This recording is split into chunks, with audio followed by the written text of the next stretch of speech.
Oui, je veux que tu me fasses rire autant que je t'ai fait rire en inventant des jeux de mots aussi drôles que les miens. Allez, cherche, réfléchis bien. Ah, va-t'en d'ici! Je refuse d'enseigner quoi que ce soit à quelqu'un d'aussi ennuyeux que toi. 1, 2, 3, 4, 5, 6, 7, 8, 9, 10, 10, 10.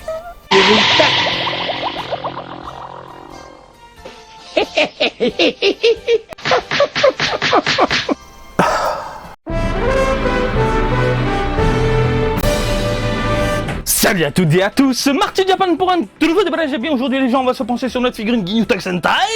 Je vais devenir fou. Je respire, je suis en forme, je suis en furie, j'ai les forces. Alors, je suis passé dire bonjour au poteau Japan Diwa, à toute l'équipe. Oh les copains, ça fait trop longtemps, bonne année. On est en avril, Marty, ouais, désolé, bonne année. Ils m'ont chopé par le col. Rentre vite, rentre dans les locaux. Ils m'ont transformé en Android avec des cartons.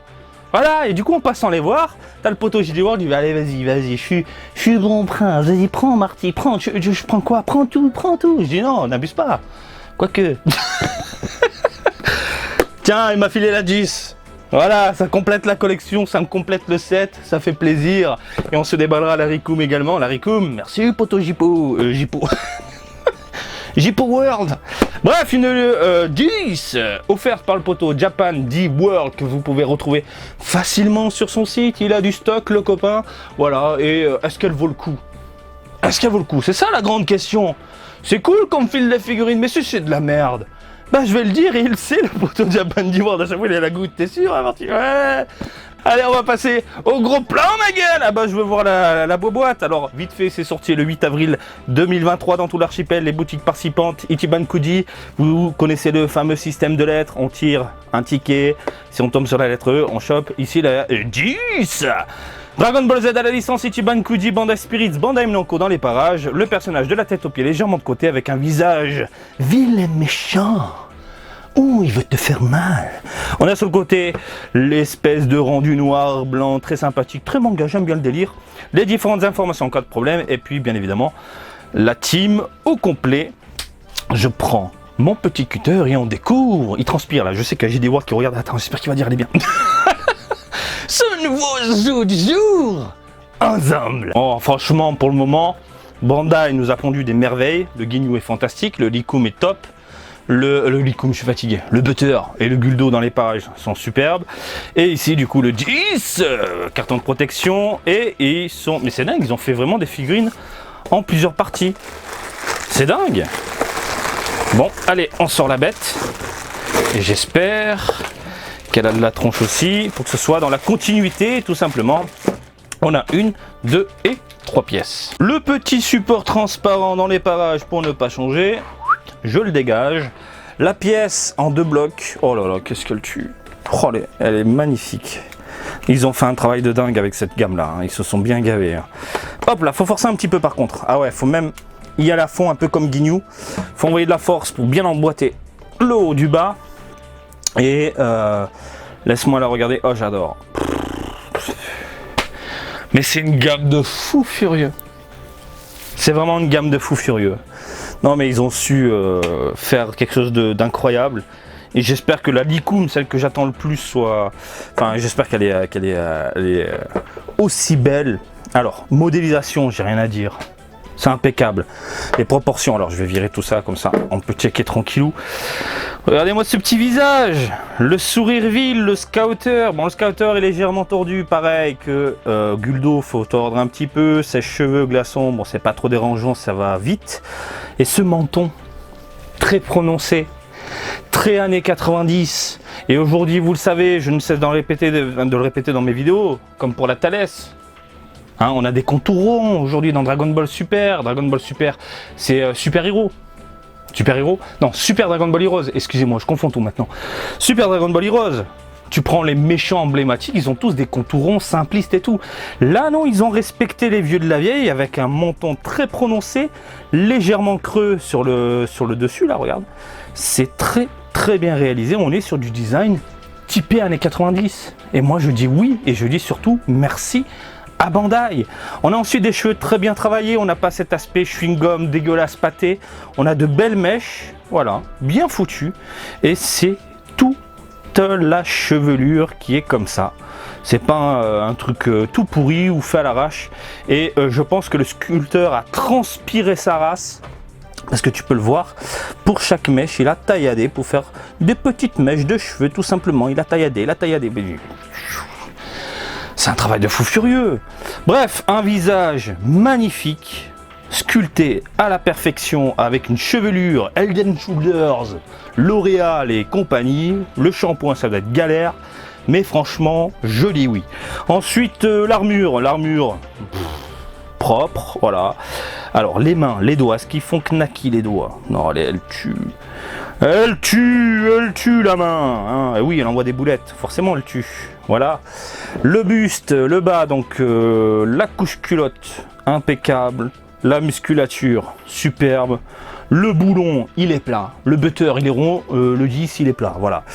Donc les chaussures, les pantoufles, magnifiques, les petites pliures. Non mais... Voilà, je souffle tellement ça transpire la beauté quoi. Hop là, par contre faut bien enfoncer, hein. Faut super bien enfoncer. Et voilà. Alors, elle tient debout toute seule ou pas?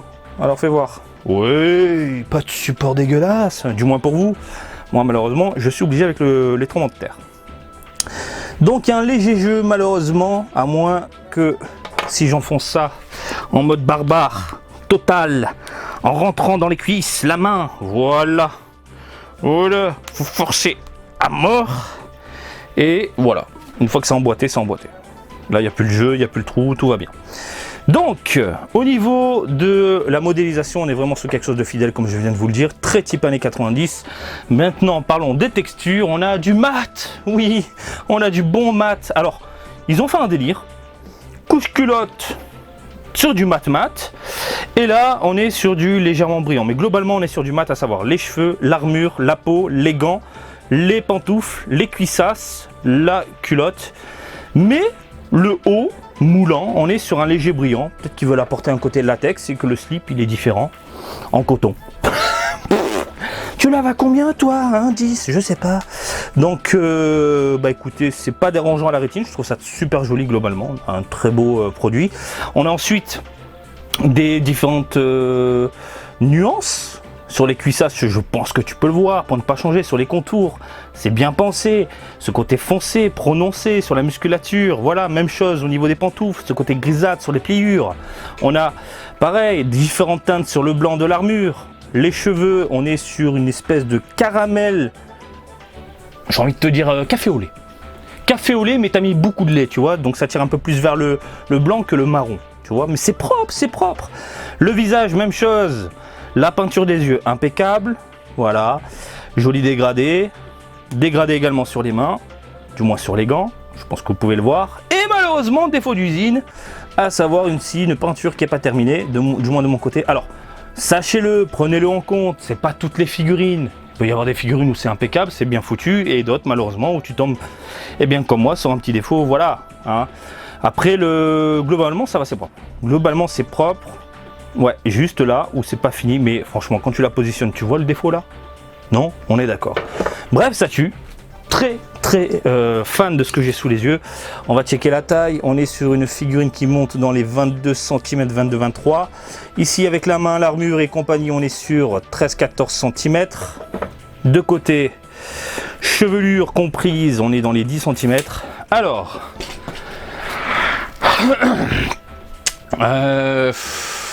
super propre. Franchement, elle défonce avec... En fait, ce qui me fait peur à chaque fois dans une Ichiban Kuji, je pense que vous le savez, quand Bandai nous balance comme ça des figurines d'une même gamme ou d'un même arc, ce qu'on a peur, c'est au niveau du rendu. Le rendu brillant, le rendu mat, le rendu dégueulasse, le rendu impeccable, tu vois. Et quand c'est d'un même arc, ça fait chier s'il y a une figurine qui est dégueulasse. Prends l'arc de Freezer, dans son pod, Dodoria et Zarbon, je suis désolé, mais Dodoria pue la merde. Et du coup, ça fait tâche un peu dans la vitrine. Là, pour le moment, j'ai 4 figurines. Bon, la Ginyu est pas là, mais j'ai 4 figurines impeccables. J'espère que la Rikum est fantastique. Donc là, franchement, je suis plus que satisfait du résultat. Et si je devais lui mettre une note, 18. Elle est aussi bien réalisée, mais vraiment, elle est aussi bien réalisée que la Guldo. C'est une tuerie. Et le travail réalisé sur les cheveux et tout, il a dû, mais alors, en chier. En chier. Non, je suis extrêmement fan. Bref, encore une fois, si vous voulez l'acheter, vous pouvez la retrouver chez le poteau Japan D-World. Et merci copain pour ce magnifique cadeau. Je n'ai rien d'autre à ajouter, mis à part. Voilà, j'espère que ce petit déballage du jour vous a plu. Comme d'habitude, je vous invite à me suivre sur Twitter, Facebook, Twitch et TikTok, Marty Japan. Et je vous dis à très bientôt. Allez, salut, bisous, ciao, ciao!